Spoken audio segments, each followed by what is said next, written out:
Good evening students. जैसा कि आपको मालूम है हम लोग क्लास 10th की geography resources and development first chapter पढ़ रहे हैं और अभी तक मैंने इसके 5 पार्ट्स आप लोगों के लिए अपलोड किए हैं। आज हम लोग 6th पार्ट में एक नई हेडिंग पढ़ेंगे। इस चैप्टर में हेडिंग है रिसोर्स प्लानिंग। बच्चों, इसको हम लोग लाइन बाय लाइन फॉलो करेंगे। रिसोर्स प्लानिंग यानी एक योजना बना करके, प्लान बना करके रिसोर्सेस को यूटिलाइज करना। ऐसा क्यों ज़रूरी होता है, हमें प्लानिंग करने की क्यों ज़रूरत होती है, प्लानिंग करने से हमें कौन से बेनिफिट्स होते हैं, क्यों ज़रूरत पड़ी, इन सारी चीज़ों को हम लोग इसमें पढ़ेंगे। Planning is the widely accepted strategy for judicious use of resources. It has importance in a country like India, which has enormous diversity in the availability of resources. Planning, योजना बनाना, ये एक ऐसी रणनीति है जिसे न्यायोचित तरीके से संसाधनों का उपयोग करने में एक बहुत ही कारगर और सर्वमान्य रणनीति के तौर पे माना गया है। मतलब कहने का मतलब ये कि हम संसाधनों को, रिसोर्सेज को अगर न्यायोचित तरीके से यूज़ करना चाहते हैं, उसका उपयोग करना चाहते हैं, तो हमें उसकी एक कारगर योजना बनानी पड़ेगी। बिना योजनाबद्ध तरीके से हम सही तरीके से रिसोर्सेज को यूज़ नहीं कर सकते। और भारत जैसे देश में ऐसा करना बहुत ज़्यादा ज़रूरी है, बहुत महत्वपूर्ण है, क्योंकि भारत में enormous diversity in the availability of resources, Bharat में बहुत ज़्यादा विभिन्नता है संसाधनों की उपलब्धता पर, रिसोर्सेज की उपलब्धता पर बहुत ज़्यादा विभिन्नता है। थोड़ा सा कठिन वर्ड है, मतलब कठिन वाक्य है, थोड़ा सा डिफ़िकल्ट सेंटेंस है बच्चों। इसको आसान भाषा में समझा दूं कि भारत में रिसोर्सेज जो हैं वो डाइवर्स नेचर में हैं, डाइवर्सिटी है। फॉर एग्ज़ाम्पल राजस्थान को देखते हैं। राजस्थान में आपका सोलर एनर्जी, विंड एनर्जी, ठीक है, बहुत है। आपको राजस्थान के वेस्टर्न मार्जिन पे वैज्ञानिकों ने ये रिसर्च किया है कि कुछ पेट्रोलियम और नेचुरल गैस भी मिल जाएगा। लेकिन ये तो रिसोर्स है, लेकिन वाटर रिसोर्स वहाँ पर नहीं है। वो डेजर्ट एरिया है, एरिड लैंड है, वहाँ पे वाटर रिसोर्स नहीं है, ठीक है। चेन्नई एकदम सी कोस्ट पे है, समुद्र के किनारे बसा हुआ शहर है। समुद्र मतलब पानी, पानी ही पानी, जल का अंबार। लेकिन चेन्नई में पोर्टेबल वाटर, जो प्योर ड्रिंकिंग वाटर होता है, उसकी एक्यूट शॉर्टेज है, मतलब बहुत कमी है। वहाँ पीने का पानी नहीं जल्दी मिलता। मतलब बगल में पानी, लेकिन मतलब कहने का मतलब मैंने छोटी सी बताई कि डाइवर्सिटी है रिसोर्सेज की अवेलेबिलिटी में, जो संसाधन की जो उपलब्धता है वो डाइवर्सिटी, यानी ऐसा नहीं है सारे रिसोर्सेज हर जगह मिले, ऐसा नहीं है, ठीक है। तो इसलिए भारत जैसे देश में रिसोर्सेज को यूज़ करने से पहले एक प्लानिंग इंफ्रास्ट्रक्चर होना चाहिए, एक योजना का आधारभूत ढांचा होना चाहिए। There are regions which are rich in certain types of resources but the deficient in some other resources। वही बात जो मैंने अभी समझाई कि कुछ ऐसे मतलब ऐसे बहुत सारे क्षेत्र हैं, रीजन्स हैं, जो किसी खास तरह के रिसोर्सेज के मामले में तो बहुत अमीर है, यानी वहाँ बहुत किसी खास तरह के रिसोर्सेज तो बहुत हैं, लेकिन कुछ तरह के जो रिसोर्सेज हैं वो डेफिशिएंट है, यानी बहुत कम है, न के बराबर है, ठीक। ठीक है. There are some regions which can be considered self-sufficient in terms of the availability of resources, and there are some regions which have acute shortage of some vital resources. कुछ ऐसे क्षेत्र हैं कि उनको हम कहेंगे कि वो सेल्फ सफिशिएंट हैं, यानी स्वावलंबी हैं रिसोर्सेज के मामले, यानी लगभग सारे रिसोर्सेज वहाँ पर हैं, कुछ एक को छोड़कर वहाँ सारे संसाधन है, रिसोर्सेज हैं, ठीक है. और कुछ ऐसे भी इलाके हैं जहाँ पर कुछ बहुत इम्पॉर्टेंट रिसोर्सेज, बहुत वाइटल यानी मोस्ट इम्पॉर्टेंट, जो सर्वाइवल के लिए ज़रूरी है, ऐसे रिसोर्सेज की भी वहाँ पर कमी है. मतलब कुछ तो भरे पूरे इलाके हैं और कुछ एकदम उनके यहाँ कुछ है ही नहीं, एक्यूट शॉर्टेज है, यानी बहुत ज़्यादा कमी है. फॉर एग्जाम्पल, अब इसने एग्जाम्पल भी दिया है, the states of Jharkhand, Chhattisgarh and Madhya Pradesh are rich in minerals and coal deposit. हमारे देश में झारखंड, छत्तीसगढ़ और मध्य प्रदेश, इसमें हर तरह के मिनरल्स आपको मिल जाएंगे, खनिज मिल जाएंगे, लोहा, कोयला, मैग्नीज, कॉपर, एल्यूमिनियम, बॉक्साइट, क्या क्या सब मिल जाएगा तुमको, ठीक है. कोल मिल जाएगा, ठीक. Arunachal Pradesh has abundance of water resources but lacks in infrastructure development. Arunachal Pradesh में वाटर की जो अवेलेबिलिटी है वो अबंडेंस बहुत ज़्यादा, प्रचुर मात्रा में, बहुत पानी है, लेकिन वहाँ पर किसी भी तरह का इंफ्रास्ट्रक्चर डेवलपमेंट नहीं है, डैम नहीं है, ब्रिज नहीं है, रोड जो कनेक्टिविटी है वो बहुत कम है, मतलब इंफ्रास्ट्रक्चर के नाम पर वहाँ बहुत कम है, ठीक है. ट्रांसपोर्टेशन की जो व्यवस्था है वो बहुत अच्छी नहीं है, ठीक है, क्योंकि वो एक हिली रीजन है.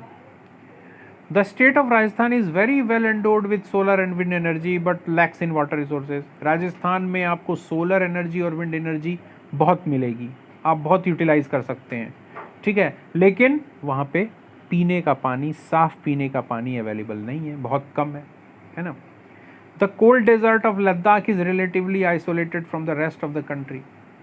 भारत में जो लद्दाख रीजन है, ठीक है, जिसको कि कोल्ड डेजर्ट रीजन भी बोलते हैं, वो कभी कभी ख़ास तौर से सर्दियों के मौसम में बाकी भारत से कट ऑफ हो जाता है. It has very rich cultural heritage but it is deficient in water infrastructure and some vital minerals. अब लद्दाख की बात करें तो लद्दाख पूरी तरह से सांस्कृतिक प्रचुरता से भरा हुआ है, यानी वहाँ की जो संस्कृति है वो देखने लायक है. लोग वहाँ की संस्कृति की झलक पाने के लिए वहाँ जाते हैं स्पेशली, जबकि वो बहुत ही दुर्गम स्थान है, मतलब वहाँ जाना काफ़ी मुश्किल भरा है. वो संसार की छत जिसको बोलते हैं, बगल में ही तिब्बत है जिसको रूफ ऑफ द वर्ल्ड बोलते हैं, यानी बहुत ऊंचाई पे है, सी लेवल से उसकी एवरेज जो हाइट है वो 6000 मीटर के लगभग है, उतनी ऊंचाई पर, ठीक है, वो लद्दाख एरिया है, ठीक है. लेकिन उसको लोग जाते हैं, वहाँ की सांस्कृतिक, यानी वहाँ का नृत्य, वहाँ की जो ड्रेस है, ड्रेस सेंस है, वहाँ के लोग जो, वहाँ की जो बौद्ध संस्कृति है, बौद्ध धर्म को मानने वाली जो संस्कृति है, उनके जो रिचुअल्स हैं, उन सबको देखने के लिए लोग, उनके फेस्टिविटी को देखने के लिए लोग दूर दूर से वहाँ जाते हैं. मतलब एक रिच कल्चरल हेरिटेज है वहाँ पे, वो भी हम एक रिसोर्स में ही गिनेंगे, उसको भी हम एक रिसोर्स ही कहेंगे क्योंकि वो हमारे लिए यूज़फुल है, ठीक है. लेकिन बाकी चीज़, जैसे वहाँ पे पीने के पानी की कमी है, वहाँ पे इंफ्रास्ट्रक्चर बहुत कम. अब तो सरकार ने काफ़ी इंफ्रास्ट्रक्चरल डेवलपमेंट कर दिया है, ब्रिजेज़, रोड, 4 लेन रोड्स, ब्रिज और इस तरह की चीज़ों को बहुत डेवलप किया है, चूँकि वो बॉर्डर एरिया है. लेकिन कुछ वाइटल मिनरल्स वगैरह हैं जो बहुत ज़रूरी होते हैं, वो वहाँ पे नहीं है available. This calls for balance resource planning at the national, state, regional and local level. इसके कारण हमें एक संतुलित योजना बनानी पड़ेगी, रिसोर्सेज को यूज़ करने की एक संतुलित, बैलेंस्ड वर्ड का इसलिए यूज़ किया गया है ताकि भारत के हर क्षेत्र को हर तरह का रिसोर्स मिले बराबर मात्रा में, क्योंकि हर जगह रहने वाले हैं, सबको सब चीज़ों की ज़रूरत पड़ती है.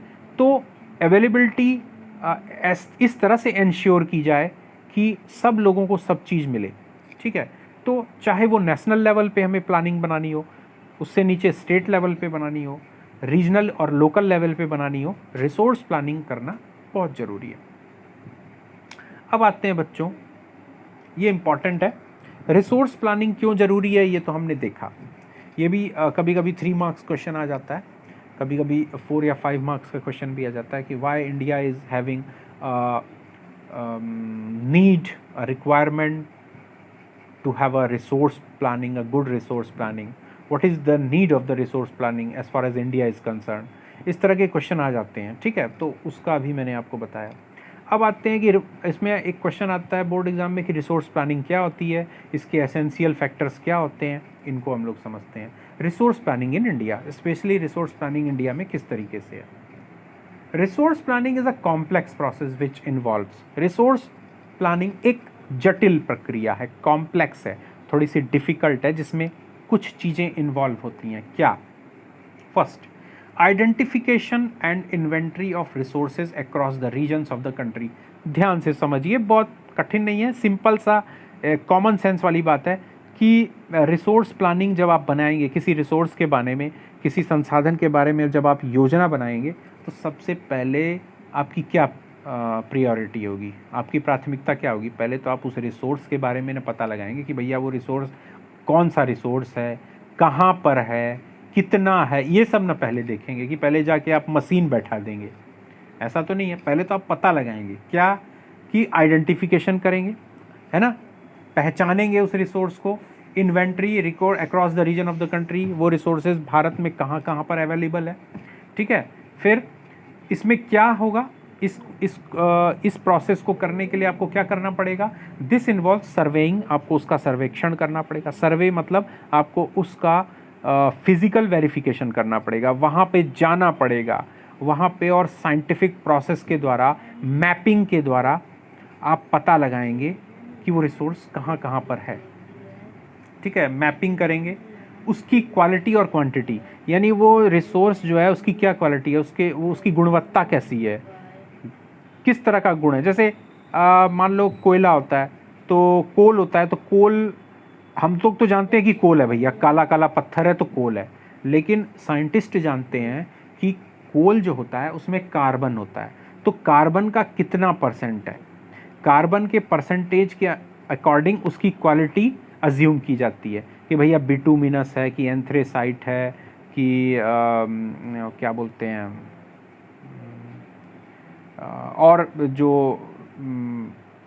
और 2-3 कैटेगरी के होते हैं, लिग्नाइट, पीट, बिटुमिनस, एंथ्रेसाइट, मतलब according to the percentage of carbon percentage जिसमें ज़्यादा होता है उसको अच्छा क्वालिटी का कोल माना जाता है, ठीक है।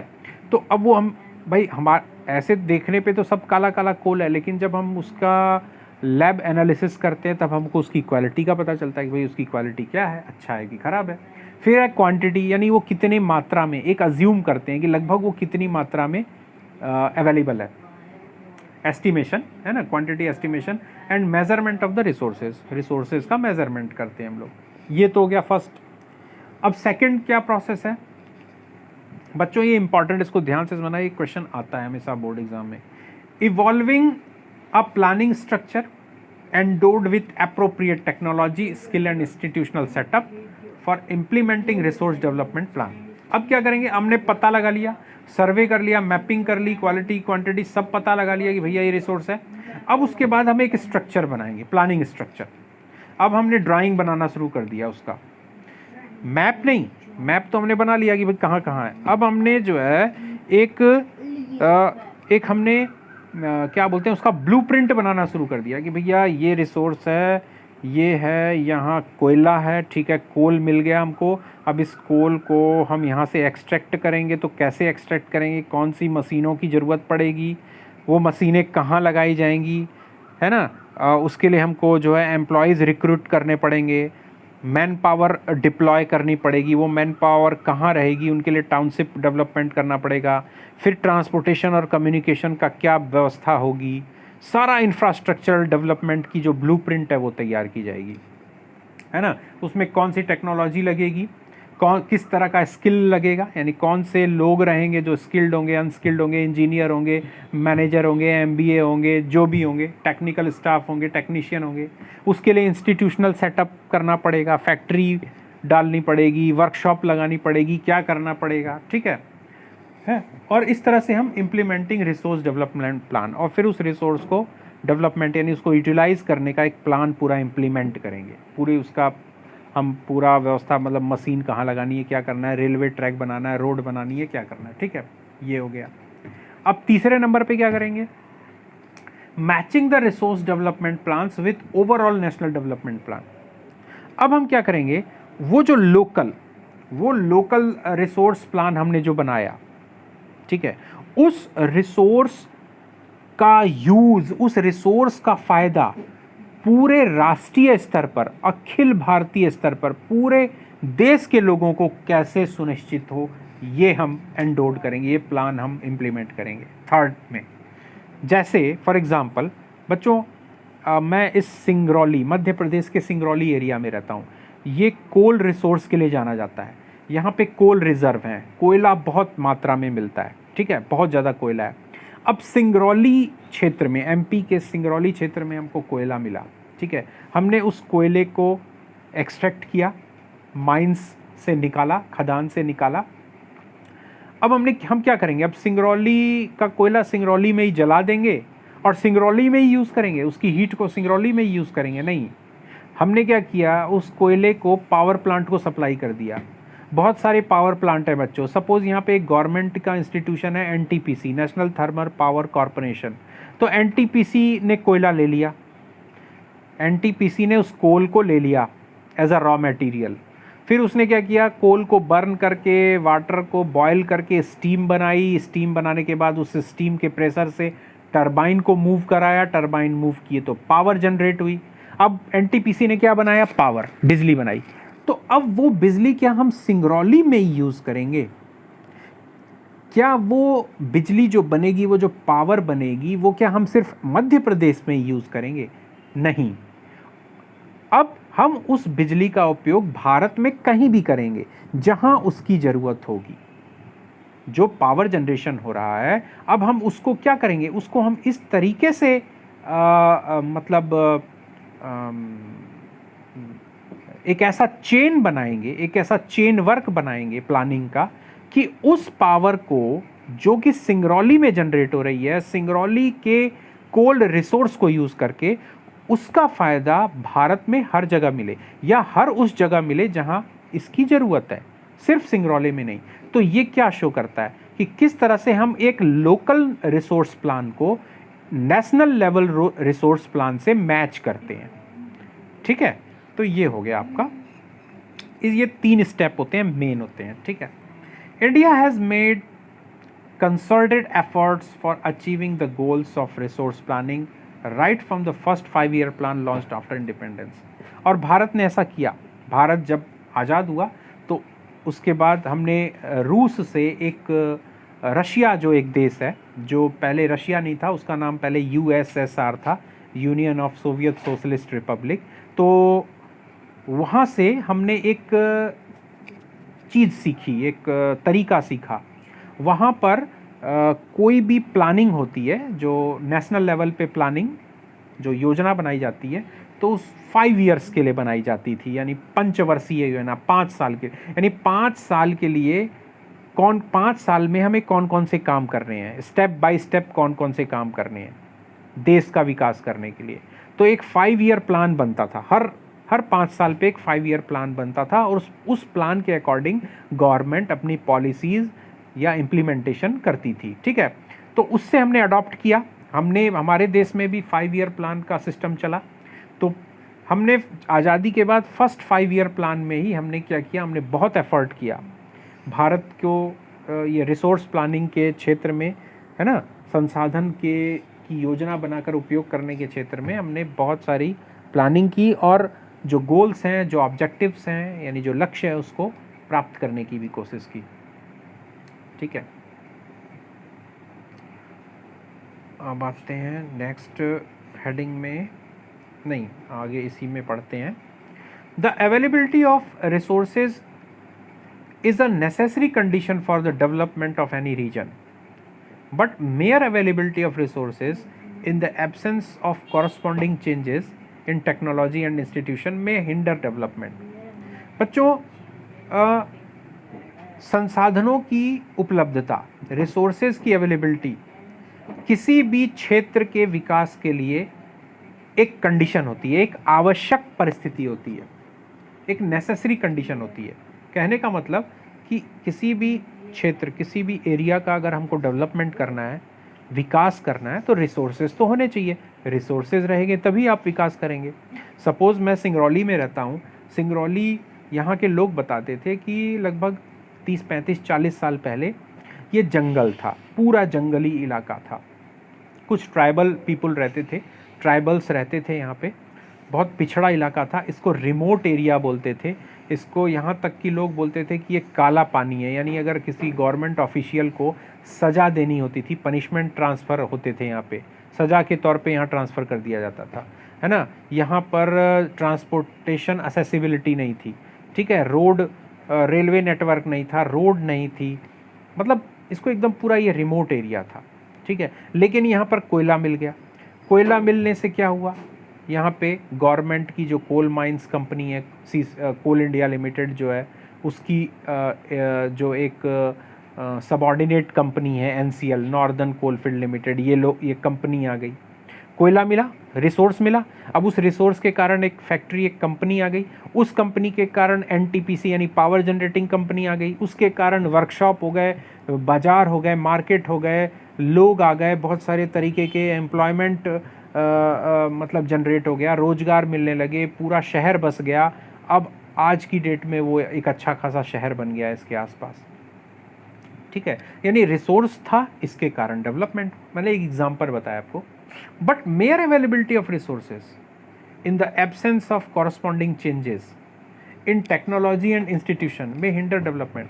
लेकिन अगर सिर्फ अवेलेबिलिटी, रिसोर्सेज की अवेलेबिलिटी है, लेकिन आपके पास टेक्नोलॉजी नहीं है, अप्रोप्रिएट टेक्नोलॉजी आपके पास नहीं है, उस तरह के इंस्टीट्यूशन नहीं है, तो आपका जो विकास है वो क्या होगा, रुक जाएगा, डेवलपमेंट नहीं होगा उसमें।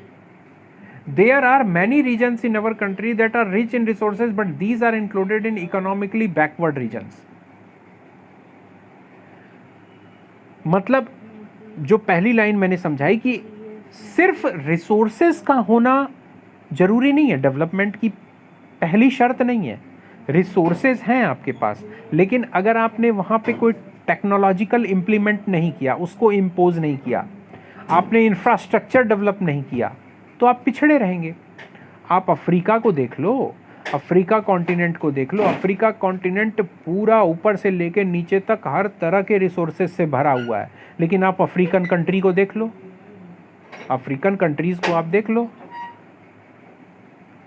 एकदम गरीब देश हैं, तीसरी दुनिया के देश बोले जाते हैं, बहुत गरीब हैं, है ना। इतने गरीब हैं बेचारे कि अभी ये कोरोना काल में बच्चों, बहुत सारे अफ्रीकन कंट्रीज़ जो हैं वो वैक्सीन नहीं खरीद पा रहे हैं, ठीक है। जो अमीर विकसित देश हैं, यूरोपीय कंट्रीज़ हैं, नॉर्दर्न अमेरिका कंट्रीज़ हैं, इन लोगों ने वैक्सीनेशन पर बहुत सारे पाबंदी लगा दी, उसको बाहर भेजने पे, एक्सपोर्ट करने पे। तो अब वो बेचारे परेशान हैं। इतने मतलब इतने तरीके, मतलब हर तरह के मिनरल्स हैं वहाँ, पेट्रोलियम है, फॉरेस्ट रिसोर्स है, हर तरह का रिसोर्स है वहाँ पे, लेकिन उसके बाद भी वो बेचारे गरीब हैं, ठीक है। क्यों? क्योंकि टेक्नोलॉजी नहीं है, इंफ्रास्ट्रक्चर नहीं है। तो उसी तरह भारत में भी ऐसे बहुत सारे इलाके हैं जहाँ रिसोर्सेज हैं, लेकिन टेक्नोलॉजिकल जो इम्प्लीमेंटेशन है, इंफ्रास्ट्रक्चरल इम्प्लीमेंटेशन है, वो नहीं है, इसलिए वो डेवलप नहीं है, वो पिछड़े हैं अभी भी। On the contrary, there are some regions which have a poor resource base, but they are economically developed, है ना। और भारत में ऐसे भी क्षेत्र हैं जहाँ पे रिसोर्स के नाम पे कुछ नहीं है, बहुत कम रिसोर्स है, लेकिन वो आर्थिक रूप से काफ़ी विकसित हैं, डेवलप्ड हैं, समृद्धशाली हैं। आप बच्चों यूरोप को देख लो, यूरोप में जो है 9 से 10 महीने ठंड पड़ती है, 2-2.5 महीने वहाँ गर्मी पड़ती है, 10 महीने वहाँ भयंकर ठंड पड़ती है और पूरा बर्फ़ से ढका रहता है। वहाँ रिसोर्सेज के नाम पे बहुत कम है, लेकिन आप यूरोप के देशों को देख लो कितने विकसित हैं। सिर्फ एजुकेशन, टेक्नोलॉजी, इन्वेंशन, इसी के बल पे। अपने साइंटिफिक अप्रोच के कारण वो अमीर हैं रिसोर्सेज न होने के बाद भी। आप जापान को देख लो, जापान में कौन से रिसोर्स है? जापान में कोई रिसोर्स, लेकिन जापान एक डेवलप्ड कंट्री में आता है, वो G7 ग्रुप का देश है, अमीर देशों की श्रेणी में आता है। तो क्यों? वहाँ का ह्यूमन रिसोर्स काफ़ी स्किल्ड है, वहाँ टेक्नोलॉजी है, वहाँ साइंटिफिक अप्रोच अच्छा है, एजुकेशन है ना।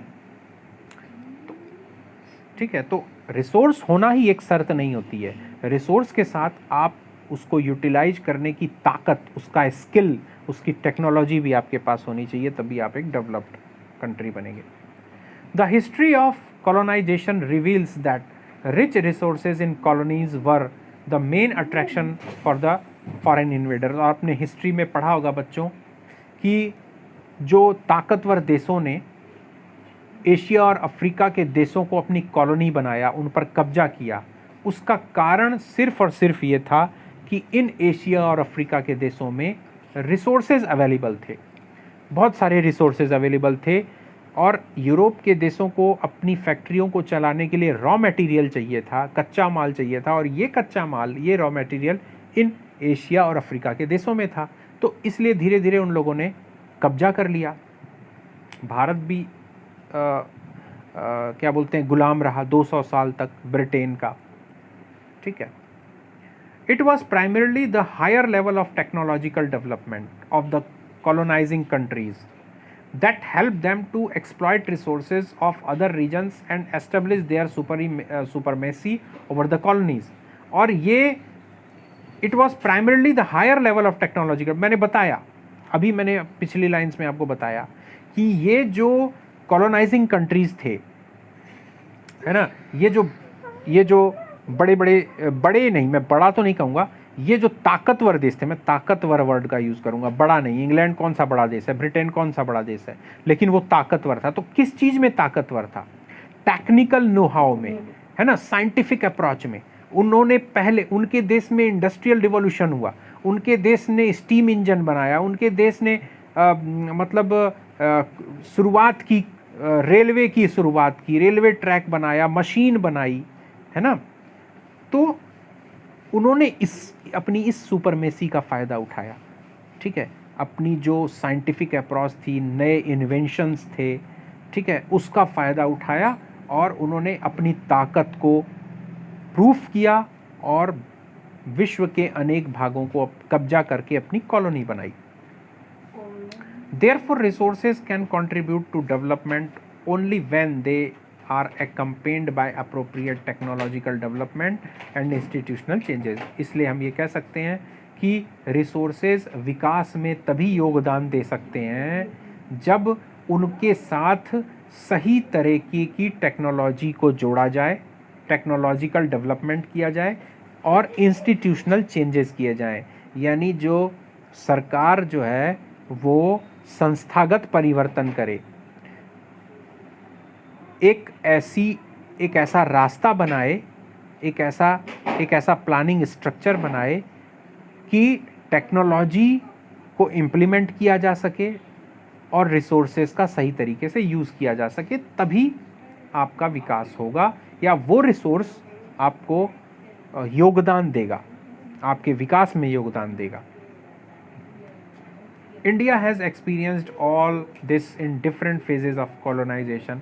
और भारत ने बहुत करीब से महसूस किया। भारत 200 साल अंग्रेज़ों का गुलाम रहा और हमने, आप अगर क्लास 8th की हिस्ट्री पढ़ेंगे, मॉडर्न इंडिया हिस्ट्री, है ना, उसमें आप पढ़ेंगे, आप देखेंगे कि किस तरह से अंग्रेज आए और अंग्रेज़ों ने किस तरह से उन्होंने इंस्टीट्यूशनल रिफॉर्म किया, अपने लिए किया, हमारे लिए नहीं किया, अपने फ़ायदे के लिए किया। उन्होंने रेलवे को इंट्रोड्यूस किया, उन्होंने कॉटन टेक्सटाइल मिल लगाई, उन्होंने स्टीम इंजन पावर्ड फैक्ट्रियाँ लगाई, तो अपने लिए, अपने विकास के लिए। लेकिन धीरे धीरे करके, स्टेप बाय स्टेप उसका फ़ायदा भारत के लोगों को मिला।